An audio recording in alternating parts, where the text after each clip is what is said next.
HSC result 2024 প্রকাশের তারিখ ঘোষণা 15 থেকে 19 অক্টোবরের মধ্যে এইমাত্র প্রকাশিত বিজ্ঞপ্তি।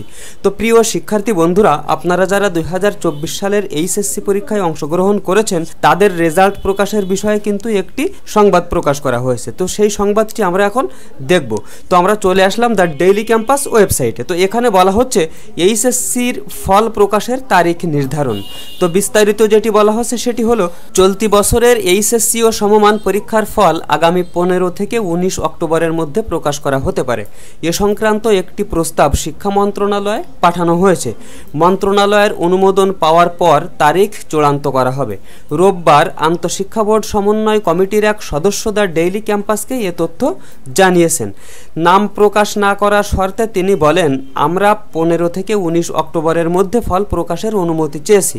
তবে 9 থেকে 17 অক্টোবর পর্যন্ত কলেজ ছুটি, সেক্ষেত্রে 18 অথবা 19 অক্টোবরে ফল প্রকাশ করা হতে পারে। বিষয়টি নির্ভর করছে মন্ত্রণালয়ের উপর বলেও জানান তিনি। এ বিষয়ে আন্তঃশিক্ষা সমন্বয় বোর্ড সভাপতি এবং ঢাকা শিক্ষা বোর্ডের চেয়ারম্যান অধ্যাপক তপন কুমার সরকার দ্য ডেইলি ক্যাম্পাসকে বলেন, অক্টোবরের মাঝামাঝি ফল প্রকাশের অনুমতি চাওয়া হয়েছে। অনুমতি পাওয়ার আগে তারিখ সম্পর্কে কিছু বলা যাচ্ছে না। এবার পরীক্ষায় অংশগ্রহণ করে মোট 14,50,790 জন শিক্ষার্থী। প্রথম দফায় প্রকাশিত রুটিন অনুযায়ী 8 দিন পরীক্ষার পর বৈষম্য বিরোধী ছাত্র আন্দোলনের কারণে সৃষ্ট পরিস্থিতিতে 18 জুলাইয়ের সব পরীক্ষা স্থগিত করা হয়। এরপর 3 দফায় পরীক্ষা স্থগিত করে সরকার। তখনও বাকি বিষয়গুলোর লিখিত এবং ব্যবহারিক পরীক্ষা বাকি ছিল। কয়েক দফা স্থগিত হওয়ার পর 11 সেপ্টেম্বর থেকে পরীক্ষাগুলো শুরুর কথা ছিল, কিন্তু 20 আগস্ট শিক্ষার্থীদের দাবি মেনে বাকি পরীক্ষাগুলো বাতিল করে সরকার।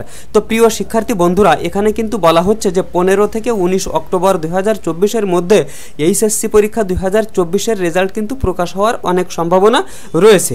আর এই সম্পর্কে আমি যেহেতু সবসময় খোঁজ খবর রাখছি, তাই যদি নতুন ধরনের কোনো আপডেট আসে সাথে সাথেই কিন্তু আমার এই চ্যানেলে প্রকাশ করা হবে। তাই সেই আপডেটগুলি সবার আগে পেতে আমার এই চ্যানেলটিকে সাবস্ক্রাইব করে রাখতে পারেন। আর এই বিষয়ে আপনাদের যদি কোনো রকম কোনো প্রশ্ন থেকে থাকে তাহলে আমার ভিডিওর নিচে কমেন্ট করতে পারেন। আমি যত দ্রুত সম্ভব আপনাদের কমেন্টগুলোর উত্তর দেওয়ার চেষ্টা করব। তো আজকের ভিডিও এই পর্যন্তই। পরবর্তীতে আরও সুন্দর সুন্দর আপডেট সহ ভিডিও নিয়ে আসার প্রত্যাশায় আজকের মতো এখানেই বিদায়। আল্লাহ হাফেজ।